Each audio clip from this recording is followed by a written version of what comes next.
Hi everyone, Susan here. If you haven't been to my channel yet, I'm an artist living in the UK and also used to be a coach. Still looking around for more coaching jobs. That's not really relevant to this channel. Yes, I'm glad you clicked on the video, that you wanting to watch a bit of art making. I don't know, whatever your interests are. I've got way too many interests, so maybe they'll interest you as well. Yes, I thought I'd do it a bit differently this week. Gonna give a bit of an intro, as I'm doing now with the video. In this month's one, honestly, it's very difficult to keep track of them. If you haven't made a YouTube video before, it's a lot of organizing, which is not my strong suit. I'm doing my best, so I hope this matches.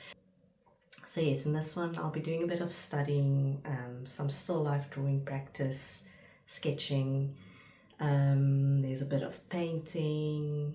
I go to Covent Garden for my art classes. Obviously I won't be filming the actual class, just for other people's privacy sake. It's just weird to have someone in class filming you, but I'll show you the before and after, and yeah, I'll take you on a little bit of an outing in Covent Garden. And then I've put notes here, otherwise I'm going to forget. Also, we visit the V&A Museum. That was probably the highlight of my month. I mean, probably, maybe even of the year, if I'm honest now. I think I didn't expect a lot from it. For some reason, I just haven't had a lot of people tell me to go there. And there was so much there. There's obviously all the statues. Our teacher in art class actually suggested we go there to draw and practice our life drawing skills. It's a really nice option if you don't have access to real life models, to just go to a museum where there are statues. You can practice shadow and light, how light falls on an object, that kind of thing, proportion, all the whatever you need to practice. It's the perfect model because they're super still, hopefully. Yes, so, and they were amazing sculptures with a lot of dynamic poses, movement. There was one in particular, I'll try and remember to make note of it during the video. One sculptor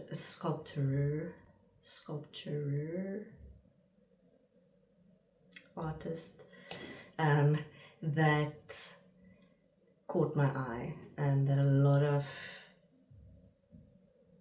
later artists kind of copied his work. I'll try and find the info for you and put it in the video. That's at the end of the video. And yes, the last bit here, I have to do a bit of advertising for myself. I've put my first print on my Etsy shop. It's going to be of this sidewalk painting. I hope it's showing. Let me just check. Yes. As spring hit West Hampstead, just everything bloomed, and all the plants came to life suddenly, and the sidewalks were just lush and green. And that is just on the sidewalk that I kind of use one of my walks, daily walks. So yes, I've put on Etsy, there are 4 size options. Let me just make sure here. 8 by 8 inch. Sorry, I don't know what that noise is. Yes, there's an 8 by 8 inch, 12 by 12 inch, 16 by 16 inch. Those are 3, a 20 by 20 inch. Okay, 4 sizes. And it's all on 285 GSM watercolor paper. So it's got a nice matte textured paper. It will look like a real watercolor painting, which I think is really nice. That is what gives this painting its life. I feel like it's just the paper shining through the paint. So please go look on my Etsy shop. I've got a link. I'll put it in the description of the video as well, but on my bio there's also a link. Yes, and I think that's kind of everything for the video. I might add or change a few things. We'll see what happens with editing, Susan. Good luck.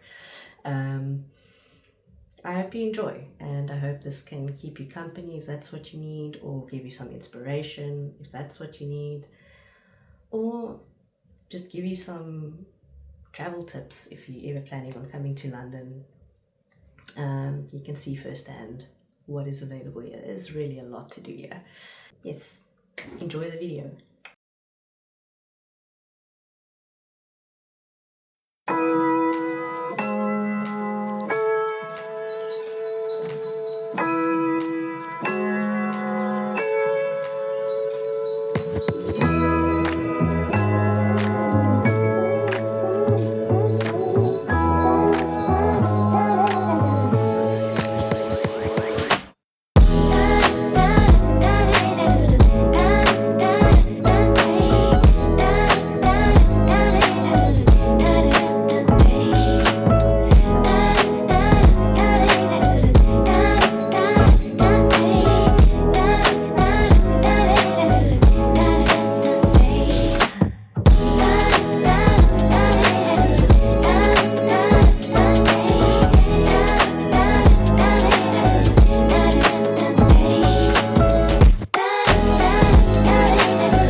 Today is Monday, 11th of May. I need to give this book back on the 15th, so I thought I'd work a bit more through it today. If I don't finish, I'll just renew. Yeah, we're actually getting into Japanese prints with Degas, so it's quite interesting that all my interests are kind of just colliding with each other. I'm reading way too many books at the same time. Let me get these. I started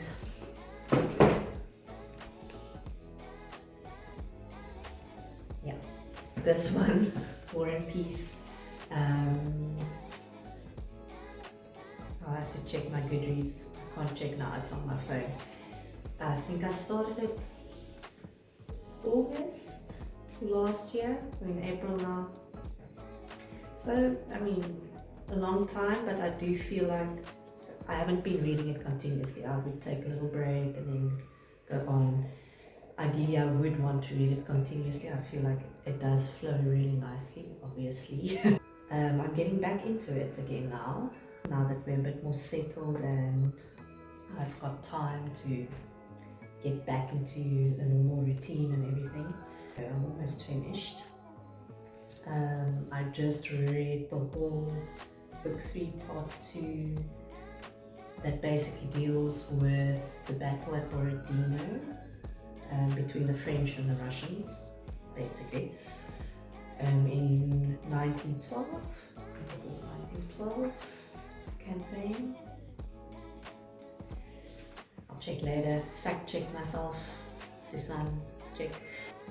It's written so well. I mean, the fact that this book is so long, there are a lot of tedious parts, but because of that, you really get to know the characters intimately, I think, and you grow with them. And when there is a climax in the story, it really hits hard. So just so many kind of stories meeting up with each other here at the end. But yes, I'm going on with that. And My Brilliant Friend, I really like it. I think it's not the right time for me to read this now. I should have waited till I was finished with War and Peace, but I just felt like I needed another book, you know, just to offset it. I can't just read one book at a time. I need a little bit of variety to keep me going. It's written really well. I feel like it's super honest. I think the most intriguing thing to me is that the author is written under a pseudonym. Very interesting. Still going with that. And then obviously my Degas.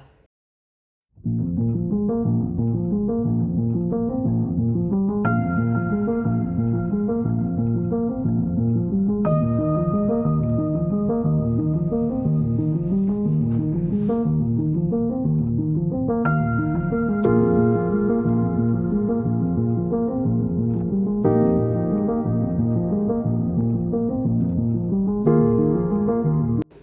so I just want to redo this bit. It's so cool. You know, the concept of once you really focus on something, it's all you see the whole time. That's often just how I feel with books and reading in general. It's if I pick out a certain topic with art as well, then it's just as if that pops up everywhere. So on Degas, two other important influences on Degas in his early maturity were those of contemporary English art and Japanese woodcut prints. There you go. I'm going to go on to the Japanese prints. After the forcible opening up of Japan to Western trade in 1853 by the American commander Perry, Japanese objects flooded into the West and started a craze for all one sees that's Japanese, in the words of W.S. Gilbert in his satirical libretto for the operetta Patience. So that's what I was mentioning earlier. Here's the date for you, 1853. I think that's the same date as when Van Gogh was born. In particular, Japanese woodcut prints proved a revelation to Western artists. At a time when the underlying principles of Western art were being questioned, Japanese woodcuts seemed to provide many of the answers. For a period of 50 years, virtually every avant-garde French painter, Cézanne being the only major exception, was influenced to a greater or lesser extent, and in a surprising variety of ways, by Japanese woodcuts. More significantly, from the early 1860s, Manet's work shows the clear influence of Japanese prints in the flattening of forms and the use of firm, bounding contours.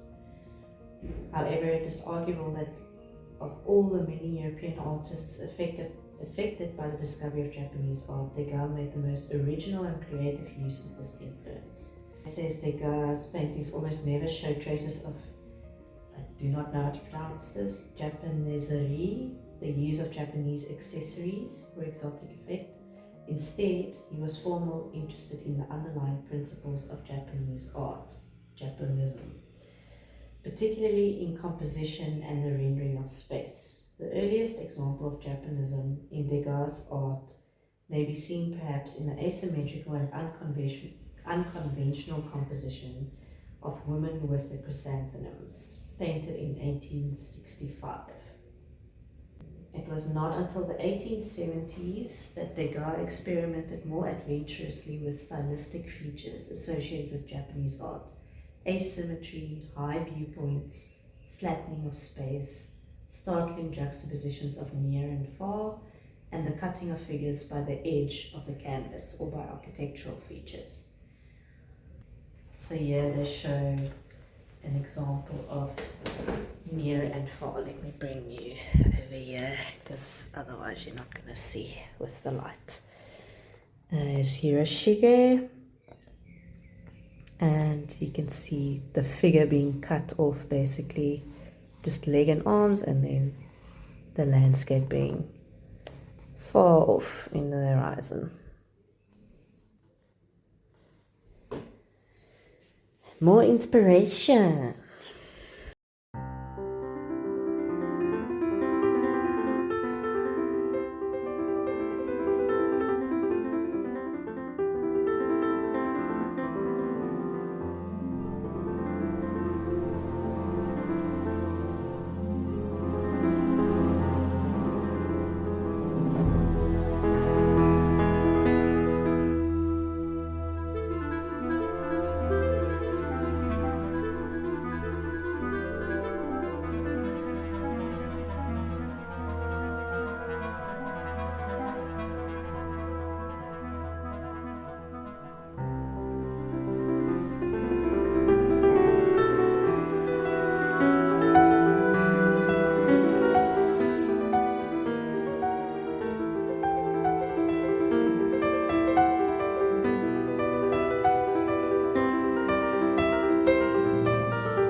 been working really hard at organizing my life. With the move, my whole routine changing, you know, you need to kind of take control of what you can.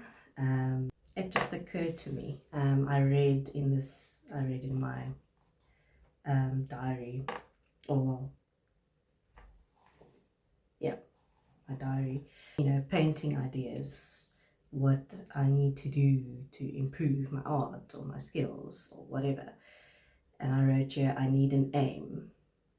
And I think that's what popular science tells you. Begin with the end in mind.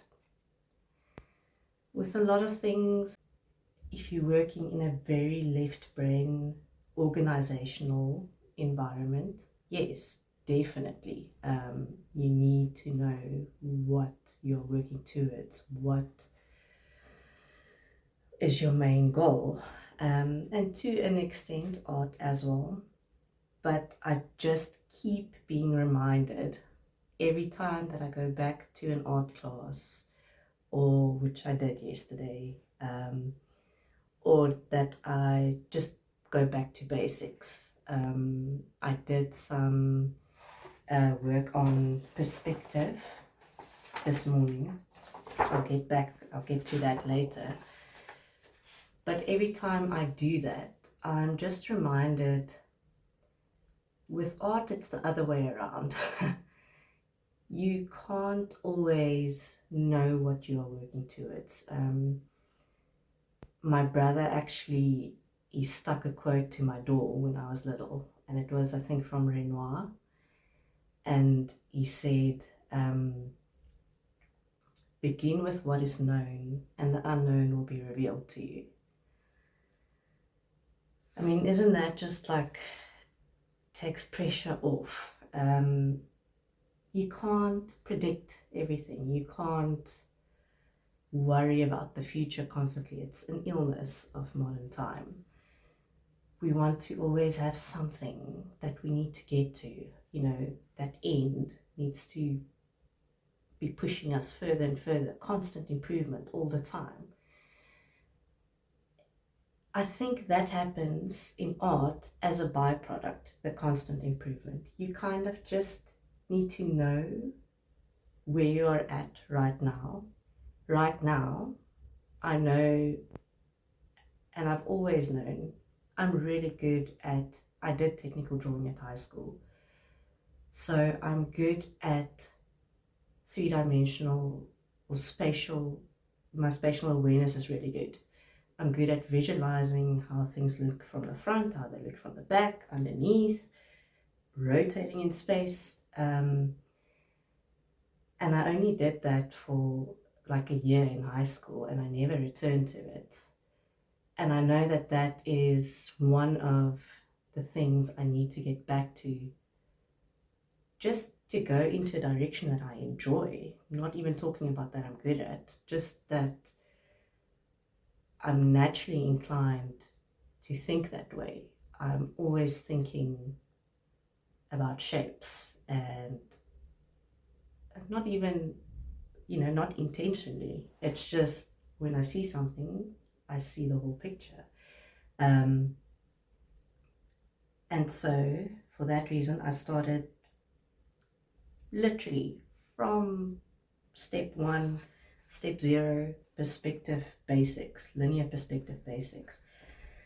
And I've done this like over and over, and you kind of forget the tiny little technical details, like just the geometry of things, how the maths works. I also studied maths for a while, so we did linear perspective. I did it from that angle as well. And yeah, after all that rambling, I hope this is making sense. I'm kind of putting together a lot of ideas at once. But yes, so I did basic perspective drawing. Literally start with, what are horizontal lines? What are vertical lines? What are the diagonal lines, your X, Y, Z axis? What are converging lines? What are parallel lines? What are perpendicular lines? Working with your horizons, your vanishing points. It just gives a framework, and I think this is what people get wrong about art. They think it's you're born with it. If I don't do this, all this work, I've got like, I don't even know how many notebooks of just angles and lines and boring looking. It's not visually pleasing to look at. I say boring, it's what I expect other people are thinking if they see that. It's not that you're not looking at a painting. There's a lot behind the scenes where you are learning. You're doing geometry, you're doing color theory. I mean, it's just endless. Learning to work with new materials, how they interact with each other, the chemistry behind that, pigment quality, like the list is endless. And so I think that's what people get wrong about art. It's like doing maths in my mind. If I neglect the theoretical part or the mathematical or logical, factual part, where this is in fact how perspective works, these lines converge to that point on the horizon. If you neglect that, things will just always feel off when you're painting or drawing. Yeah, you can do fun painting and drawing, and that is a huge part of art. It is an outlet. But I don't think people know the outlet part is so much smaller than the effort that goes in. And that gets me back, I think, to my point eventually, where go back to the basics. If you're feeling lost and you don't know where to even start, I will link this. So the perspective stuff, actually a lot of my very technical drawing kind of skills, I learned or I revised during lockdown, revisited. A lot of it learned from scratch, from Alfonso Dunn. He's on YouTube. He's got a lot of subscribers now. I think I followed him when he was still relatively small. And he really approaches things from a very logical, rational point. He's very calm and collected. His speaking is not as frazzled as me. He's obviously, I'm all over the place. And it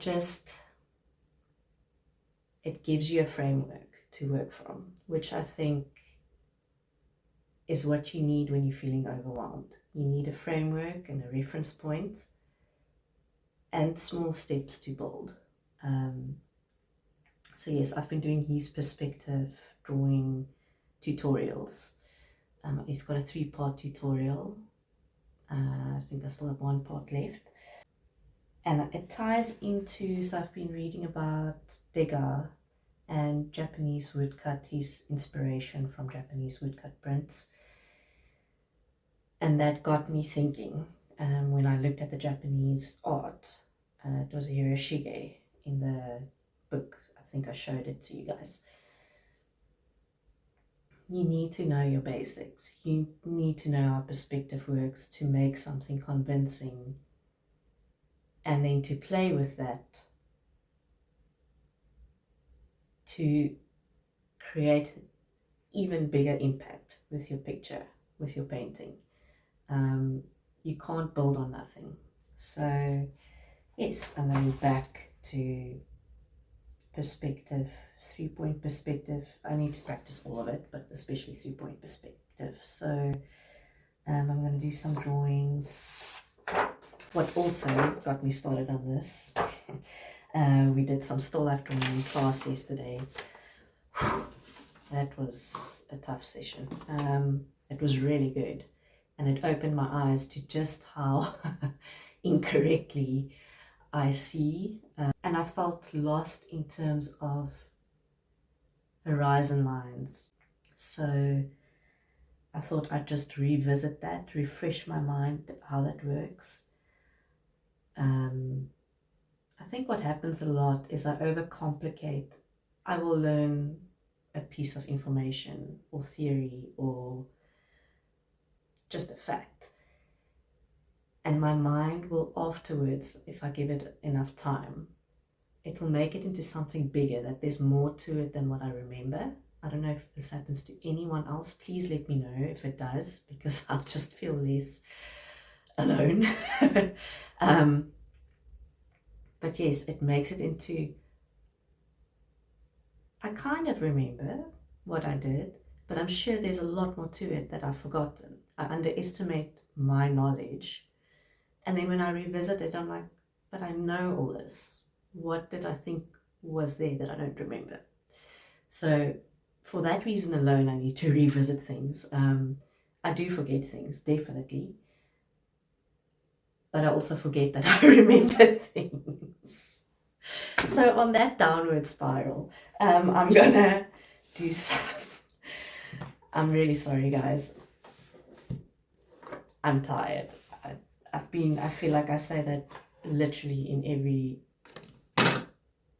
scene where I'm talking to you, but I don't know. It's been a tough few months. So yes, I'm gonna shut up and just use what I've got. That's the lesson of the day. Just start small.